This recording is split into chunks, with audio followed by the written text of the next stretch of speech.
everybody, we're back with another episode of the Meet Dave podcast. Today's guest, I got to pay homage to him. I wore his t-shirt, and now I got to flip my hat around because this is how he has his hat on all of his Instagram videos. It's my buddy at @BBQ_Buddha. That's Buddha with 2 D's. He's a great follow. He's got a new book coming out. The book is called The Ultimate Big Green Egg Cookbook. And I'm going to be traveling, just to throw that in there real quick, on May 4th. I'm coming your way to the Louisville Comedy Club, Kentucky. Come out and see us. May 5th and 6th, I'm going to be in Indianapolis at Helium. And that Sunday, the 7th, I will be in St. Louis at Helium as well. Go to my website, davewilliamson.com, for tour dates and also to buy some Meet Dave rub. Really excited about today's episode. Like I said, guys, please meet Chris Sussman.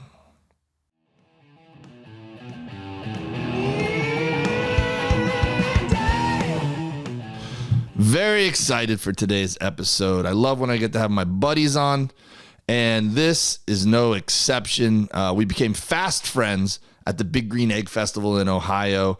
Chris Sussman, the BBQ Buddha, on Instagram. That's at @the_BBQ_Buddha with 2 D's.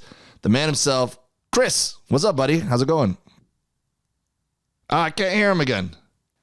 Know exactly what happened. I keep touching the mute button on my mic, which then disables the app, and I back at the beginning. So I'm not touching the mic from now on in. So you've got me. Hey, Dave, what's happening? You're looking good. I like. Man, it was such an enthusiastic. I was so proud of giving you a nice, strong intro, and then it was just like boop, silence. Yeah.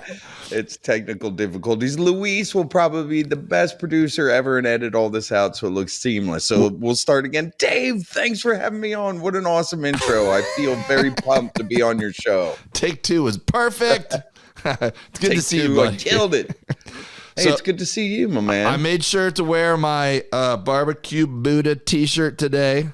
And then I got my hat in the patented Chris Sussman turned around backwards, just kind of up top off the back of my forehead style. That's how you normally have your hat in your Instagram videos when you're taking a Buddha bite. Am I passing the test here? You're passing the test. In fact, you're putting a lot of pressure on me because I decided to switch it up and have the hat facing forward today, which now messes up my whole MO and my mojo. I don't even know. I can't touch the microphone. I can't turn my hat the right way. I don't know what to do, Dave. I don't know what to do. They'll have to go to Instagram to see you in your normal garb. So talk a little bit about where the BBQ Buddha moniker came from. So, you would never know it by hanging out with me, but I have studied Buddhism a lot in my past, and it is something that I've gravitated. I was a philosophy major in college, and I really have gravitated towards Eastern philosophies and Buddhism in particular, but it's always caused me a bunch of consternation. And one night, maybe after a few drinky poos with the wife, the wife was going, what's up? What's up with you in this Buddha thing? I said, man, I just, I really want to do it. I really want to follow the path and get better at mindfulness and all that stuff. She said, what's stopping you? And I said, well, barbecue. Well, I can't stop barbecuing. And these Buddhist people don't eat meat. She goes, well, F it. Just do them both. Be the BBQ Buddha. And that's how the name was born. So I'm not really a great barbecuer, and I'm not really a great Buddhist, but I am an amazing barbecue Buddha. So the two really outweigh one. It's the sum is greater than the yeah. So you are the best Buddhist who has created loopholes to fit his own happiness, which I think is pretty on brand with Buddhism in the first place. I mean, a lot of it's about good vibes and being happy, right?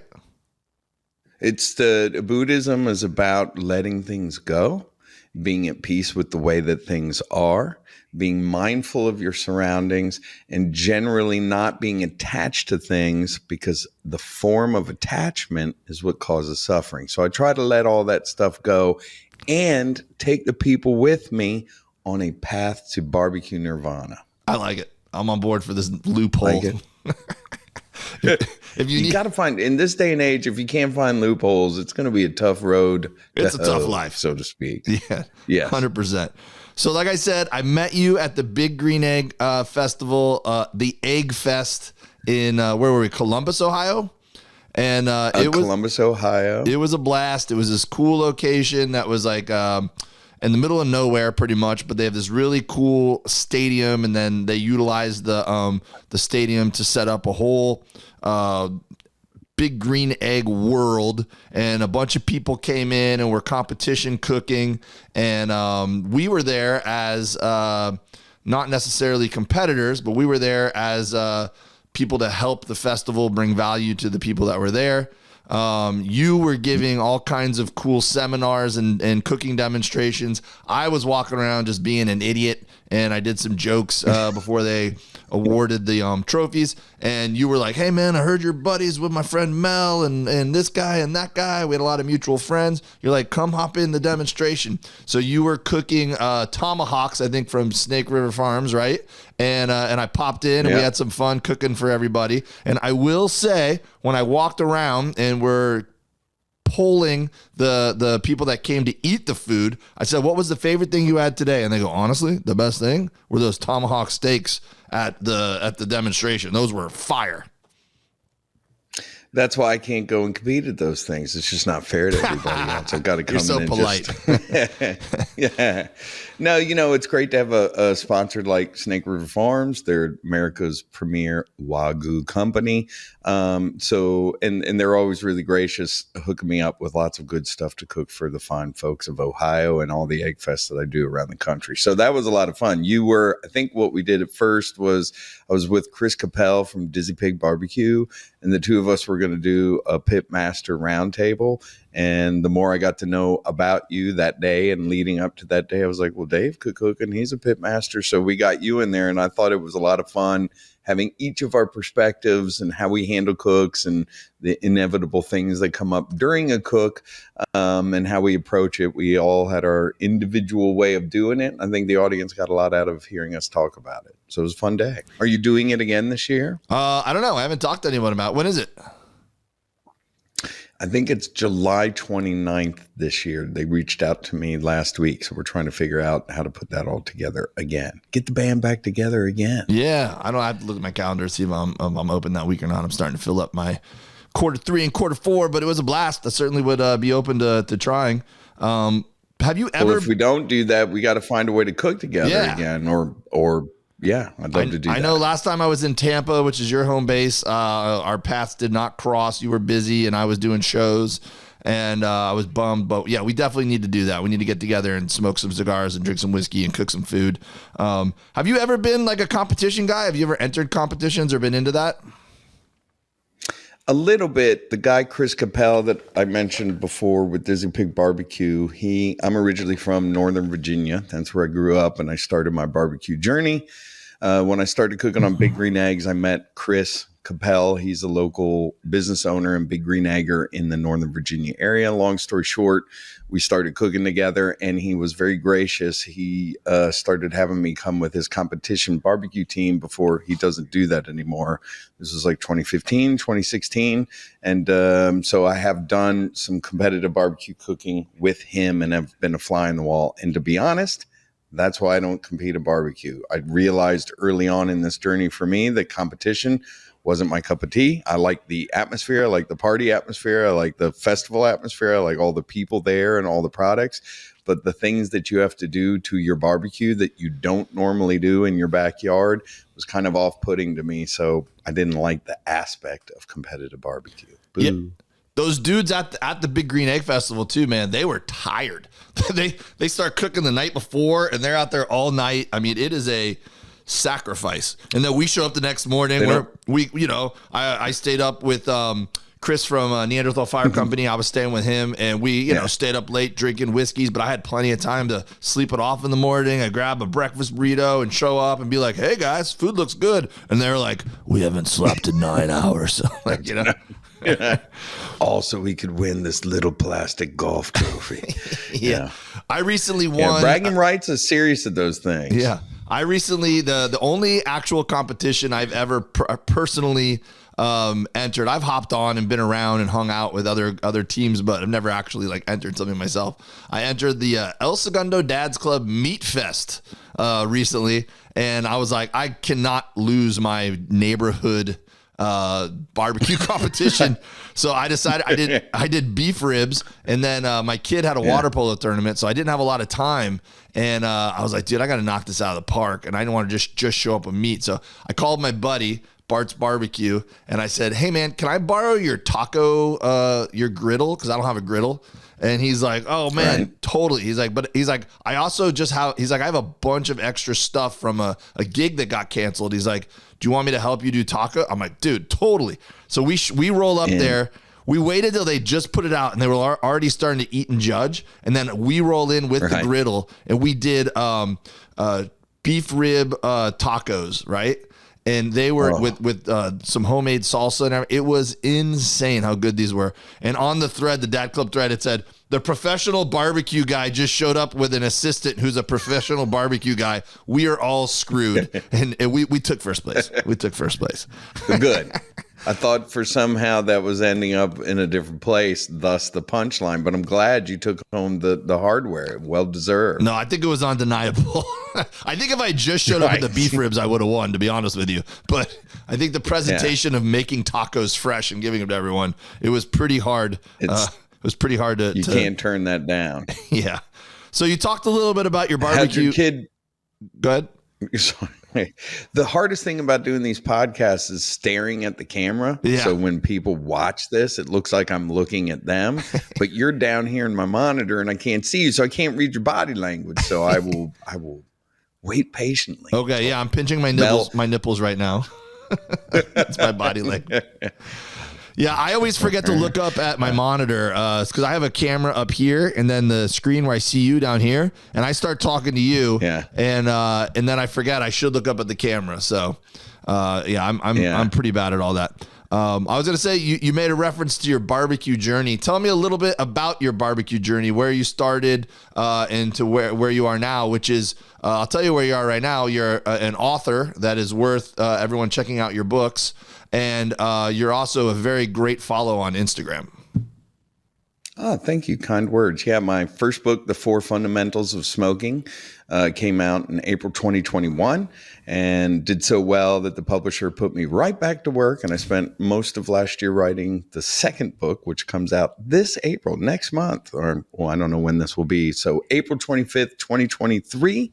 The book drops, and this is pandering to my audience, the ultimate Big Green Egg Cookbook with the BBQ Buddha. So it's 2 books in the can, and I don't know if I'll do a third, but 2 is pretty good. Hey, pander away, dude. I've built a career on pandering. Come see me the first week of May, everybody. I'll be in Louisville, I'll be in Indianapolis, and I'll be in St. Louis. That's how you do it. You got to pander. Greatest people. People who buy my wife tickets. is from Louisville. Yeah, there you go. And I spent 5 years of my life in Louisville, so I have a big network in Louisville. Where are you playing? The Palace, or where are you guys playing? I'm at I think it's just called the Louisville Comedy Club, and it's fairly new. I heard it's awesome.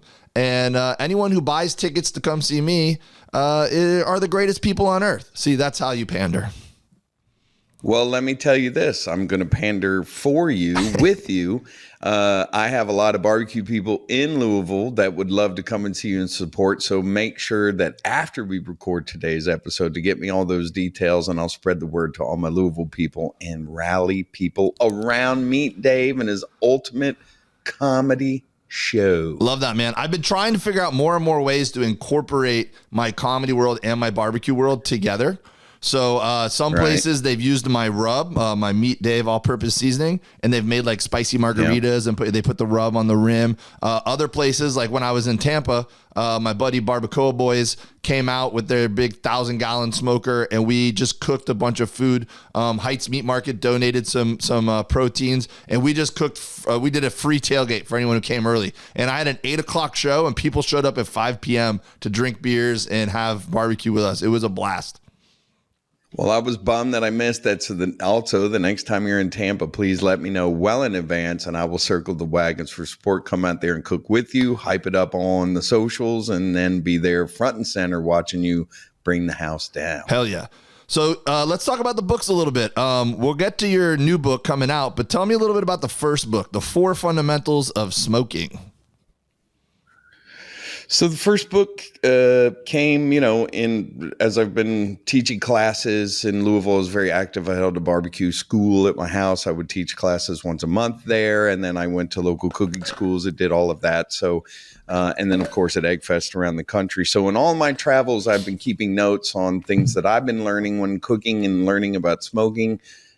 Some of the common ones like what smoke ring, what's important about that, humidity, where does smoke come from? What do you have to think about with wood and smoke? Why do people say wait for the thin blue smoke? What does that actually mean? So I wanted to learn all of those things, and I did for myself.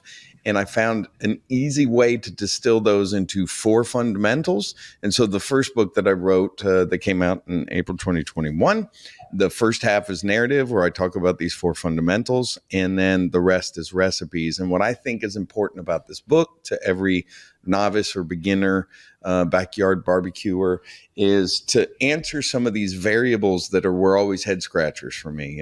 Why do you wrap it? What happens if you don't wrap it? What happens if you cook it at a higher temperature?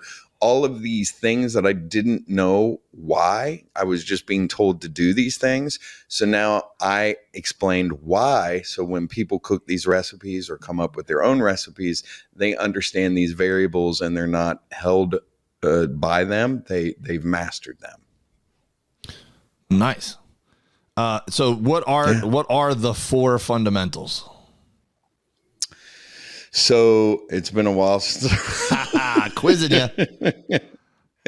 It's been a while since I have written the book, but it is about humidity. So humidity is one of the most important things. Most people think that smoke flavor and color comes from the actual smoke that you see coming out of the smokers, but it isn't. All that smoke is just the crap of the wood burning off before you get to the gas. It's actually the gas that's released through combustion that you're absorbing in the pellicle, which is that thin surface that forms over the meat that absorbs smoke, color, and flavor. So you're really looking for pellicle formation and mastering humidity and getting the smoke flavor in that way. So I explain what that means. What are you looking for? How to get to that. Temperature, why do you cook between 200 degrees and 275? What does that do to the meat? What if you cook at a lower temperature? What if you cook at a higher temperature? What do those inputs do to the meat? And why is that so important to barbecue to be in that zone? How to know when barbecue is done. That's the 4th fundamental. So, most people, you can't really, as you can't really cook to temperature. Temperature is a little bit of a misleading thing. Sometimes my briskets are done at temperature X and sometimes they're done at Y. So how do you know the difference? How do you tell by touch and feel? Why do you wrap at a certain point in that? And what are you looking for in bark formation? So how to know when your food is done. And geez, what is the 4th one? I got 3 of the 4. Well, I think you're just trying to tease it so that people have to buy the book to know the last one. You don't want to give the goods away. You have to buy the book. So by the way, this happens to me all the time because people are like, "Oh, do that joke about whatever," and it's like an old joke, and I'm like, I don't remember how that joke even starts. Like sometimes the fans know it because they listen to it. They have the albums or whatever, or they hear it on Sirius XM radio, and I'm just like, I don't even know how that joke starts. Forget your own stuff. What's worse is like I hate when I know the joke and I like do the whole setup and get everybody in it, and then I like blank. I'm like, I don't remember what the punchline is. You're like, oh Lord, please. That's why I'm not a comic. So then the new book is all recipes? New book is 100 recipes, which is a lot of recipes, let me tell you. I mean, just physically writing them took a lot of effort. And then when you go through the editing phase, good God, you think you're the worst person on the planet because you have all these red lines and edits that you have to do. But the beginning of the book, for people that are in the Big Green Egg world, I do go over my favorite accessories for the Big Green Egg. I go over how I control and light the temperature for low and slow, hot and fast, how I troubleshoot the egg. So the beginning has a chapter of, the BBQ Buddha's ways of dealing with the Big Green Egg. So eggheads would find that new or old would find that beneficial. And then I dump a bunch of recipes. And one of the chapters I'm really pumped about is the Big Green Egg. The last several years has come out with a bunch of their own add-ons and products to help you cook in their environment. And so I have one chapter just dedicated to all of those cool add-ons and gadgets that people have. So hopefully it'll give them some inspiration on how to use the wok or the raised grid or the plancha and all these other things. So it's a cool book. I like it. So a lot of people who listen to the podcast do have big green eggs or weekend warriors, and they got big green eggs in their back porch or whatever. A lot of my buddies have it and stuff. What are some of the nuances? I would say you're a big green egg expert. You've been with them a long time. You cook on a big green egg yourself. What are some of the nuances or tips or tricks or some things you can talk about specifically referencing the big green egg? So the first thing for me with the big green egg is the insulation, the way that it's designed in the ceramic. So it holds temperature and it burns fuel very efficiently. So if you're doing long cooks, you don't have to use a lot of charcoal. You don't have to go in and refuel or put in wood. You can load the firebox once. You could place the wood chunks or chips, which you're using. I suggest chunks strategically, and that will get you through a very long cook like briskets or pork shoulder or beef clod and things of that nature. So number one with the bullet is the temperature control and how efficient it is with that ceramic design. The other thing is, especially when you have the flood of the pellet grills on the market. I love the pellet grills. They're easy. They get great flavor. Anything that gets people out in the backyard cooking, I'm a fan of that. So I'm not going to ever get into a war. This grill is better than that.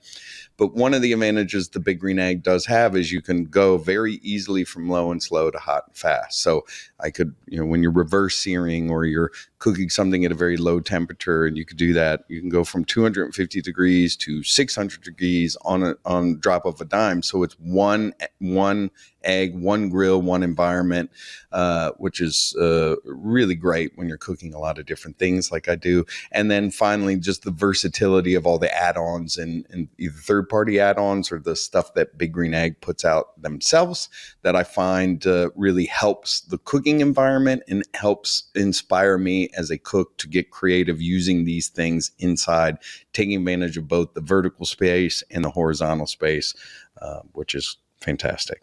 So that's my highlight, my elevator pitch. You're not kidding about how hot those things can get in a short period of time. The first time I ever cooked on a Big Green Egg was my buddy's house, and he wanted me to cook a bunch of steaks. And I had the temperature pretty perfect with the lid down, but every time I lift the lid up, he showed me you should burp it a little bit, and then I pick it up and dude, that oxygen would hit in there and it would just go like crazy. And I was like, you only need to learn that lesson the one time, and then you have no eyebrows and no arm hair, and that's all you need to know. I was like, this gets out. You got to be ready for it. This gets out of control fast. What's really funny for me is now I am so hardwired to burping the egg that I burp everything. Like my toaster oven, I'm burping my toaster oven. The rice cooker, I'm burping the rice cooker. People are like going, "What are you doing?" I'm like, "I don't know. I'm just on autopilot. I burp everything." But it's not a bad habit to have. I am really dumb when it comes to that stuff. When I use my offset smoker, I just shove my face in the firebox so quickly just to like see what's going on, or if I need to move and I take facefuls of smoke.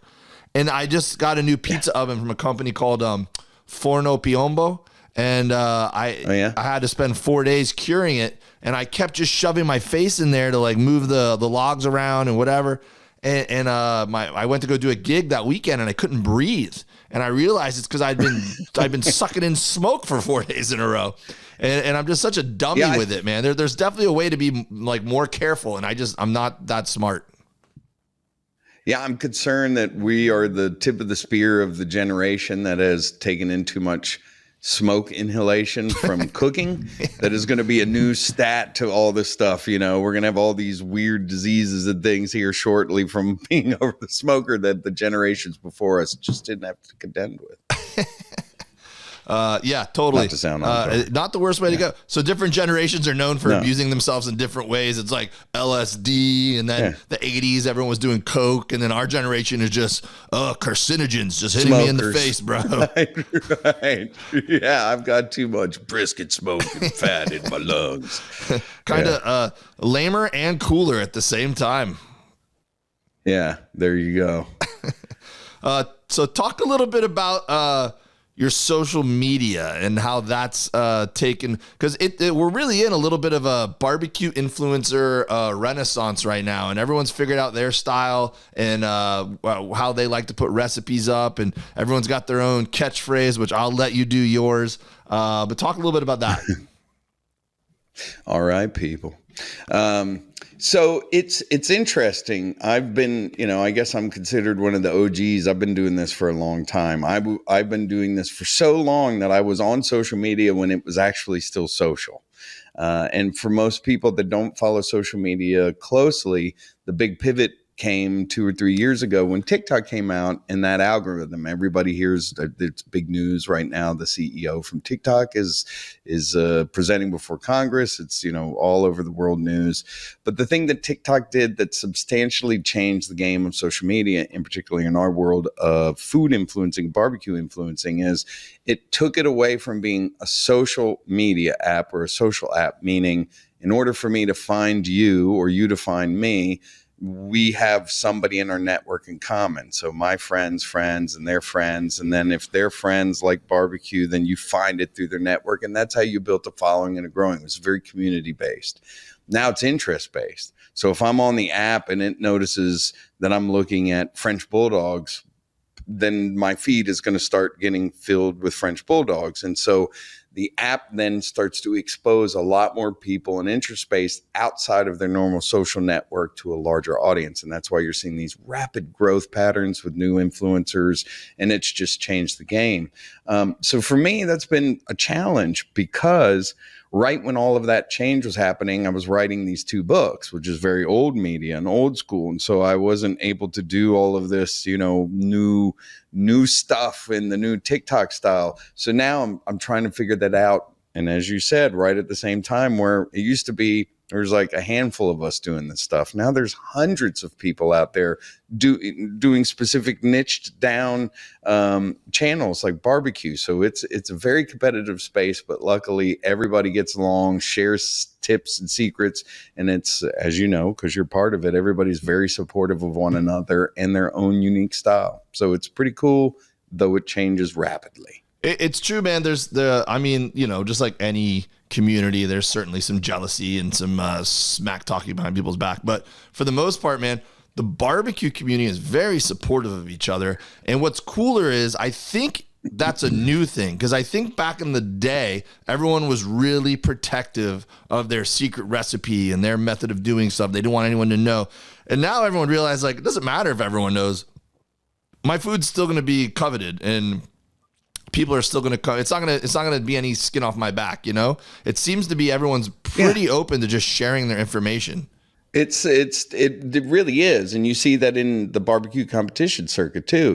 People are always there. How'd you do this? What'd you do? Let's take a look. Give me this, share this, YouTube, learning all that stuff. It's through no lack of sharing or communication. And the other thing that I really like about the world is it's that people typically don't treat it as it's a zero-sum game. In other words, nobody's out there, you have to lose in order for me to win. And I really like that. And they're finding their own style and their own voice. And I really like that. The only thing that I don't like is, now that the industry has grown up around me, you can't phone it in anymore. You can't it's not lifestyle anymore. Before, when I was building my growing like 4 or 5 years ago, it was the actual dinner I was cooking for me and my family. You would see the stories and the behind the scenes, then I would edit or take a picture of the final product, and that was my feed. Now, if you're not getting up at 8 o'clock in the morning and writing out your content calendar and scheduling a cook from 11 to 2 and then from 3 to 4 and doing all this stuff, you're behind. And some people really love that pace that it's going to. Other people, it's turning into more of like a little job. So I'm trying to figure all that stuff out right now. Yeah, ain't that the truth, man? It was probably, so I think I've been really leaning into barbecue maybe 6-7 years now. And when I first started, it was totally just me practicing, trying to learn how to do. And I would just take a picture of my ribs, and I go back and I look at those photos now. They pop up on my my memories on Facebook, and I just look at 7 years ago. Right. Yeah, I look at it and I go, oh my god! I go, that I did a terrible job on that brisket, but I was proud of it back Why then. did I even take a picture? And I'd go to the comedy clubs and everyone would be like, whoa, we saw those ribs you cooked. Those looked awesome. And it felt like you were like I was on the forefront of what everything is now. Like I wasn't any better than anyone. Matter of fact, I was bad. Just the fact that I was into it and I was passionate about it, people were interested, you know? And there wasn't a lot of people who back then, pellet smokers weren't at everybody's house yet, you know? So the fact you even had anything, that you had a smoker at all, and were into trying to figure out how to do barbecue, you were a very unique person. Now it's like, which is a great thing because of YouTube and these companies going more mainstream and whatever, and all the social media, like so many people are into it. But yeah, I hear what you're saying, where it felt like you were in a little exclusive club and now it's everybody's in the club. And like you've got it's a job. Like all these youngins are now leaving their, you know, when I was doing this, it was an escape from my job. I was in IT for 25 years before I started doing this full time. And it was my escape. It was the way that I could get out of the grind of my day job. And you know, the monetizing came in the way of free product, or, you know, you got to go out and cook at your local Ace Hardware to do a demonstration and they pay you a little buck. Now people are making big money and contracts of all these things, and they're leaving their jobs and they're buying their own like kitchens with all the cameras and everything set up. I'm like, wow, it's like turned into this, like nobody's going to be actually working anymore. Everybody's showing you how to cook, but not actually cooking, or showing you how to fix something without actually fixing anything. It's like all these influencers are out here. It's crazy to me how much it's grown up. I mean, I really do think it's a big part of the shift right now. Everyone wants to blame government and blame different things on why there's labor shortages. And it's like, no, just instead of people who are passionate about food, instead of working at you know, some IHOP or something to try to pay their rent, they're figuring out how to monetize Instagram, and they're cooking their own food, and they're not even like chefs, but they're known for, I mean, look at me. I never had any training or any of this. It was a passion of mine. And now it's a podcast I run, you know. It's crazy. Yeah. And don't even get me started on OnlyFans. That's a bigger reason why a lot of people aren't in the workforce, because people who are over on OnlyFans are making a lot of money. That's crazy. I've tried to figure out how to do that, but middle-aged white dudes that are a little chubby don't have a big OnlyFans audience. Hey, there's somebody, not the one somebody I found yet. There's somebody out there that's into everything, buddy. Yeah, that's true. Here's my feet.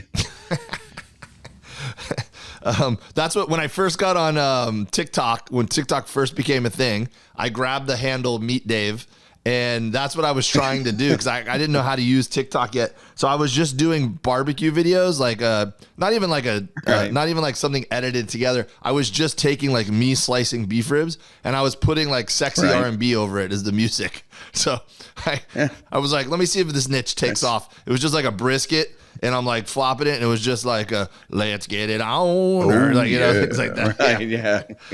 It didn't work. Yeah, that's yeah. It was so funny when I was on a real heater with Instagram when TikTok wasn't even out yet. They were still in beta, and TikTok started coming and locking down all the Instagram creators to build this platform. And so I was like in on the beta program. This is actually, if Louise has the ability to put in sad violin music, this is the editing magic that your editor should do post recording. And so I was in on the ground floor, and did I get his name wrong? No, you got it, Luis. Okay. Sometimes we call him Lewis. And so, okay, yeah. So I was in early on, and I could have been one of the big, but when I was first on this was like, you know, in 2018 or 2019, before everything, I was creating, and I was in a pod of food influencers, so I was seeing their work, but who was on the app that I was seeing at the time were all like 13 to 16-year-old girls dancing to those 15-second snippets of like popular music. So to me, I didn't have the big vision. I didn't see it. I was like, oh, this is just going to be a teenager app that everybody's going to be dancing and twirling around. There's not going to be any need for people teaching you how. It'll never defeat Instagram. And I opted out of the beta, and I ultimately didn't do TikTok when it launched. And boy, I really regret that decision to this day. You know, sad violin music. Boo-hoo. Sad violin music. Louise. I've done that on every single platform, just so you know. And the ones that I tried to hop on earlier, the ones that didn't work, like Vine and Clubhouse, like those are the ones that didn't work out. I was like, man, I really keep betting on the wrong horses. Yeah. Yeah, I know. It's just, but hey, it'll come around. It'll come around again, Dave, and then we will be at the forefront. I'm telling you. That's it. Whatever the next one is, the old something called like Snooty or whatever. I don't know. Yeah. We're gonna make our own platform. What? Let's give the people some value as far as showing them what they're missing if they're not following you on Instagram. Let's maybe go through a couple recipes or some of your favorite videos. What the cook was like, and let them learn something. Let's start with those tomahawks that we cooked in Ohio. If someone's got a nice big, beautiful Wagyu tomahawk, how should they cook it so they don't mess it up? So I am a huge fan of the reverse sear. For those of you that don't know what that terminology is, reverse sear flips it on the head from the classic steakhouse sear. So a typical steakhouse restaurant will have a grill or a broiler set to 900 degrees, and they'll get each side of the steak grilled or seared off for about 90 seconds to get that crust and that flavor. Then they'll put it in the oven. So if anybody's watched Hell's Kitchen and they watch Gordon Ramsay yell at everybody, that's what they're doing. They're taking those steaks, they're searing them off, and then they put them in the oven to roast and finish off. And that's a classic steakhouse sear. The issue with that, especially when you're now on social media, is a lot of times when you get that really high sear at the beginning, you'll get that gray band on the inside of the meat. In other words, there'll be the sear, there'll be a little gray band of color around the meat on the inside of the meat, then you have a really pink center. And with the advent of social media and slicing the steaks and showing the steaks on camera, people will criticize you if you don't have what's called coast to coast or end to end pink. That means a solid pink color from one side of the steak all the way to the other. The way to remedy that, especially with a very thick steak like a tomahawk, is to cook it at a low temperature until the internal temperature is at the bottom zone of medium rare. So about 115 degrees. So at the high of rare. That way, you now know if you were to slice into that steak, it may be rare for some people, but it's going to be perfect pink end to end.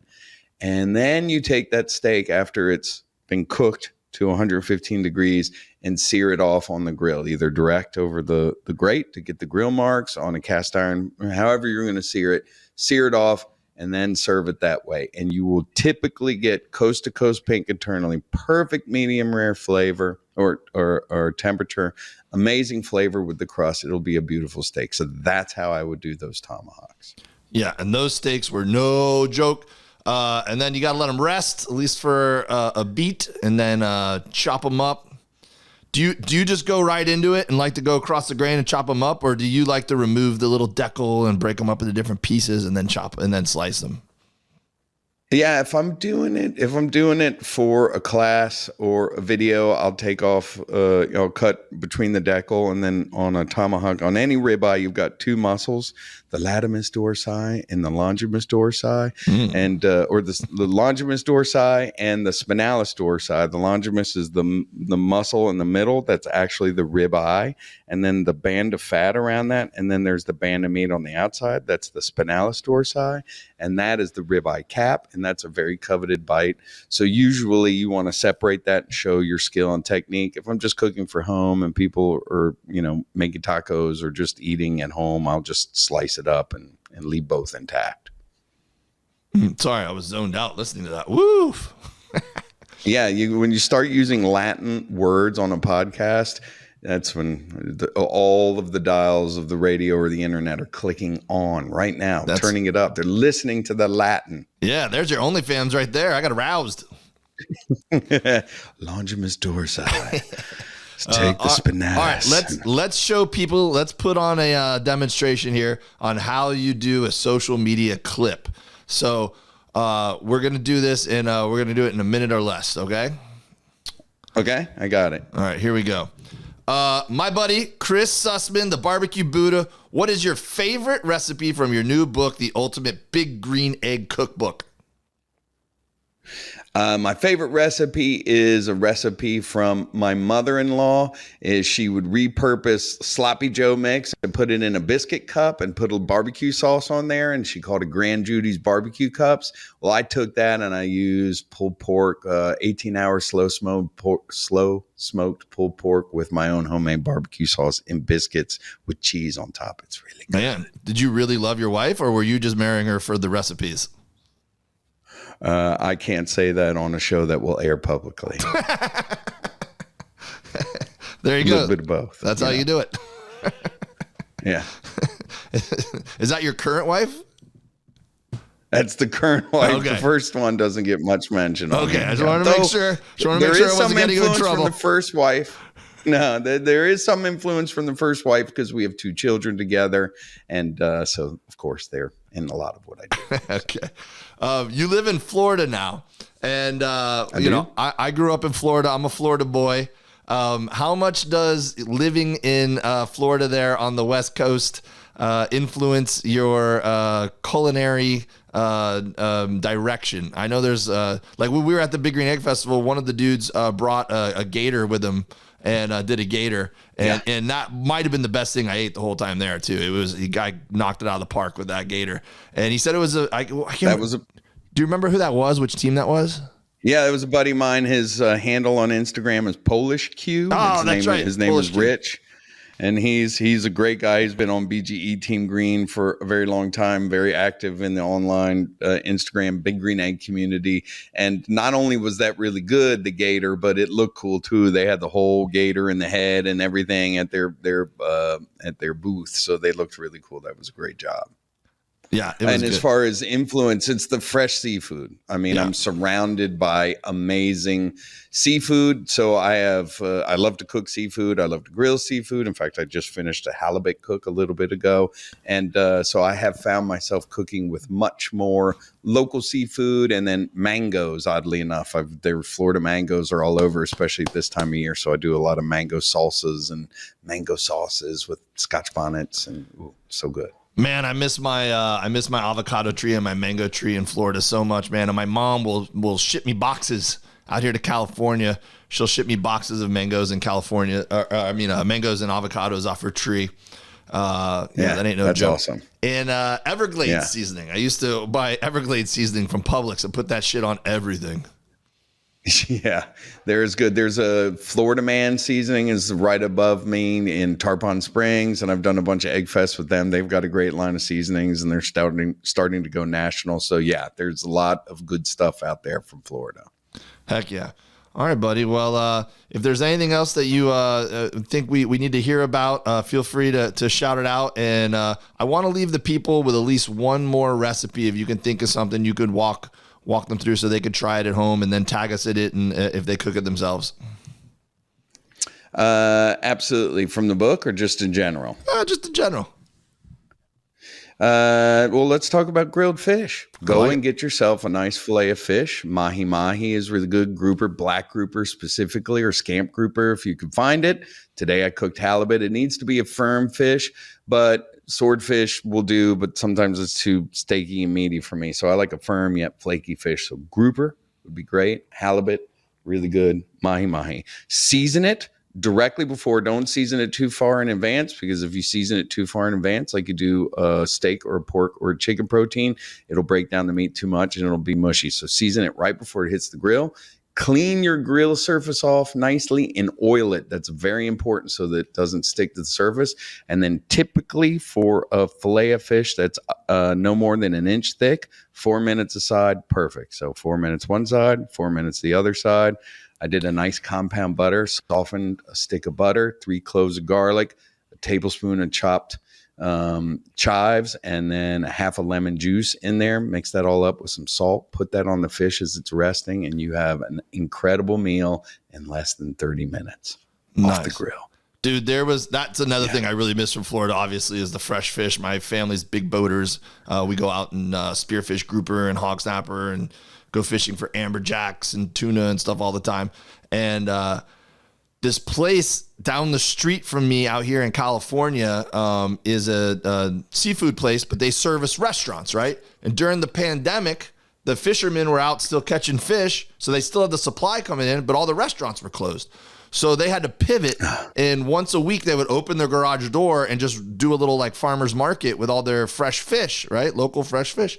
So I was one of the first people that heard about it, and I went down there and I was buying swordfish fillets and, you know, tuna and all this beautiful fresh fish for unbelievably cheap. I spent like $80 the first time and just filled my freezer up, right? And I went down the next, like, I guess word spread, and they realized, like, oh man, a little bit of supply and demand here. We're undercharging because they're just used to selling wholesale to restaurants. So I went in like the second time, like 2 weeks later, and the prices had skyrocketed, and I was like, oh man, right. I go, word got out. Now they it's figured $80 it out for one fish, right? Yeah, yeah. Well, that's awesome. I love seafood.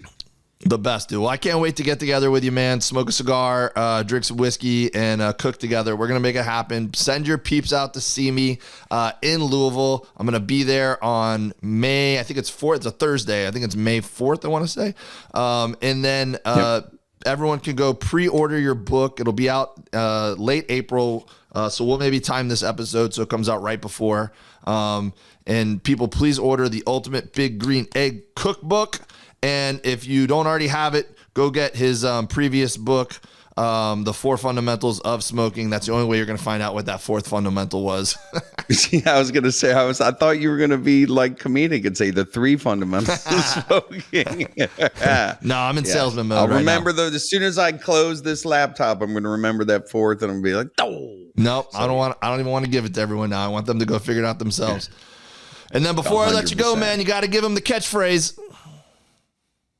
All right, people, the BBQ Buddha, meet Dave. What a combination. Come and see us. Come and support us. Barbecue life is the best life. And what time is it going? When are you going to go in for? Oh, the Buddha Bite. All right, people, you know what time it is. It's Buddha Bite time. Yeah. There it is. I do that 800 times a day. Right? It's on autopilot. You don't even know it's your catchphrase.